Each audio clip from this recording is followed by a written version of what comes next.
अब हम उस टुकड़े टुकड़े गैंग के बारे में आपको बताएंगे जो भारत को एक राष्ट्र के तौर पर अस्थिर करने की कोशिश कर रहा है।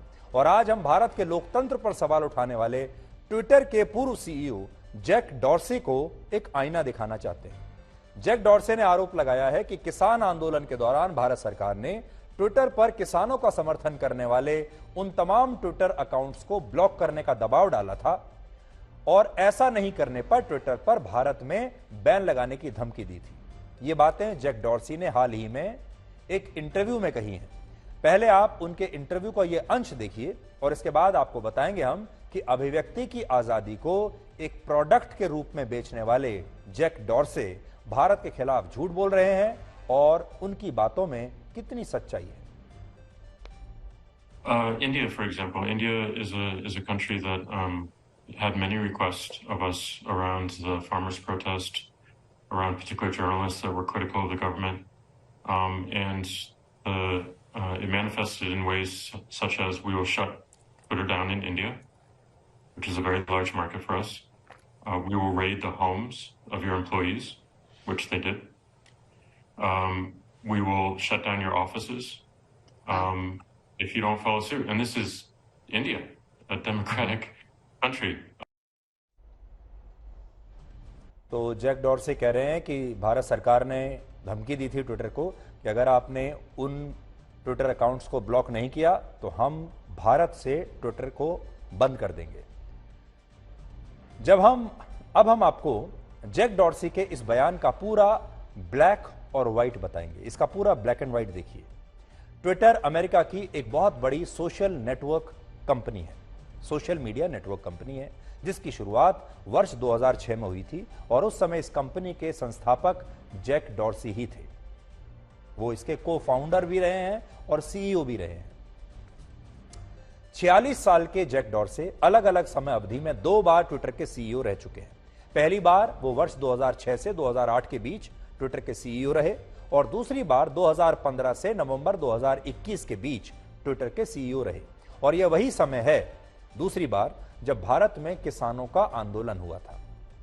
यह आंदोलन 26 नवंबर 2020 से 29 नवंबर 2021 तक चला और संयोग की बात है कि 29 नवंबर 2021 को ही जैक डॉर्सी भी ट्विटर के सीईओ पद की जिम्मेदारी से मुक्त हुए थे। उसी समय यह बात हम आपको इसलिए बता रहे हैं ताकि आप समझ सकें कि जब भारत में किसान आंदोलन हुआ तब ट्विटर का रिमोट कंट्रोल जैक डॉर्सी के पास ही था, वही सीईओ थे।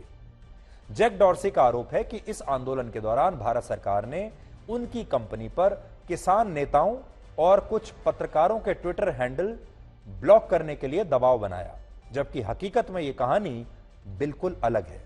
दूसरी कहानी का पक्ष भी आज आप सुन लीजिए। जैक डॉर्सी की यह बात तो सही है कि भारत सरकार ने ट्विटर से कुछ अकाउंट्स को बंद करने के लिए कहा था। यह बिल्कुल सही बात है, भारत सरकार ने ऐसा कहा था, ट्विटर ने ऐसा किया भी था, लेकिन उन्होंने इसके पीछे का पूरा सच दुनिया को नहीं बताया। यह अर्ध सत्य है, यह आधा सच है।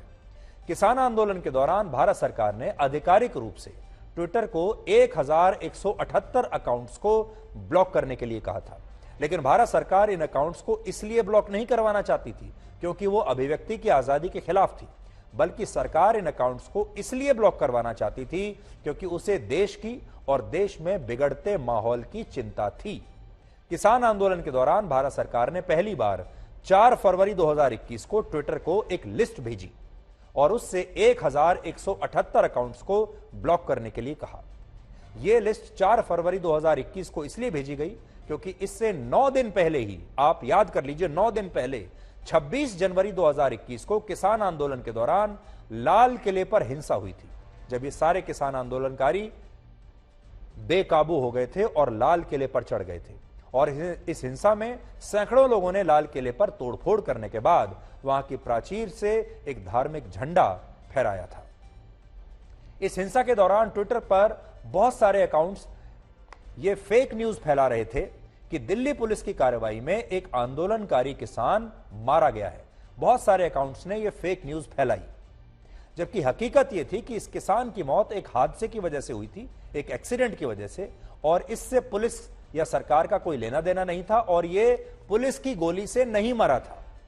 लेकिन ट्विटर पर कुछ अकाउंट्स से यह फेक न्यूज फैलाई गई और इनमें कुछ अकाउंट्स यूट्यूब पर पत्रकारिता करने वाले लोगों के भी थे, यानी कुछ यूट्यूबर्स भी ये फेक न्यूज फैला रहे थे। कायदे से भारत के हित को ध्यान में रखते हुए इन फेक न्यूज को किसान आंदोलन के दौरान न रोक पाने के लिए जैक डॉर्सी और ट्विटर को खुद से खेद प्रकट करना चाहिए था, लेकिन उन्होंने ऐसा नहीं किया और इस पूरे मामले को अभिव्यक्ति की आजादी से जोड़ दिया। और ट्विटर ने तब कर्नाटक हाई कोर्ट में भारत सरकार के ही खिलाफ एक मुकदमा दायर किया। इसमें भारत सरकार के उस फैसले को चुनौती दी गई जिसके तहत सरकार उन अकाउंट्स को ब्लॉक करवाना चाहती थी जो किसान आंदोलन के दौरान पाकिस्तान या दूसरे देशों से ऑपरेट हो रहे थे, या जिन अकाउंट से फेक न्यूज और भारत के खिलाफ नफरत फैलाई जा रही थी। उस समय ट्विटर की इस याचिका पर भारत सरकार ने भी कोर्ट में एक एफिडेविट दायर किया जिसमें 3 बड़ी बातों का जिक्र था। यह बात इसलिए आपको बता रहा हूं कि जैक डॉर्सी ने अपने इंटरव्यू में जो बात आज कही है, यह ऐसा नहीं है कि उन्होंने कोई खुलासा किया है, यह ऐसा नहीं है कि उन्होंने पहली बार कोई ऐसी बात कही है। यह सच्चाई है और सच्चाई क्या है वो आपके सामने आज पता चल जाएगी, क्योंकि भारत सरकार भी यही कह रही है। एफिडेविट में क्या लिखा था देखिए। पहली बात, ट्विटर फेक न्यूज को रोकने की अपनी जिम्मेदारी से बचने के लिए अभिव्यक्ति की आजादी को मुद्दा बना रहा है।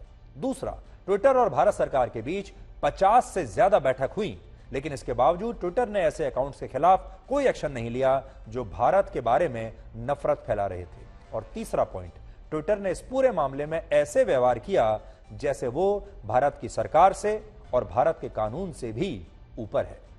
इसके अलावा इसी एफिडेविट में भारत सरकार ने लिखा कि लाल किले की हिंसा से पहले ट्विटर पर एक हैशटैग ट्रेंड कर रहा था जिसके पीछे पाकिस्तान और खालिस्तानी ताकतें थी, और यह हैशटैग था मोदी प्लानिंग फार्मर जेनोसाइड, यानी प्रधानमंत्री मोदी किसानों के नरसंहार की योजना बना रहे हैं। यह हैशटैग पाकिस्तान और कुछ दूसरे देशों के ट्विटर हैंडल से ट्रेंड करवाया जा रहा था जिसे भारत सरकार हटाना चाहती थी, लेकिन ट्विटर ने इस पर तुरंत कार्रवाई नहीं की, जिससे यह पता चलता है कि जैक डॉर्सी ने अपने बयान में किसान आंदोलन को लेकर जो बातें कही वो न सिर्फ गलत हैं बल्कि वो झूठ भी बोल रहे हैं।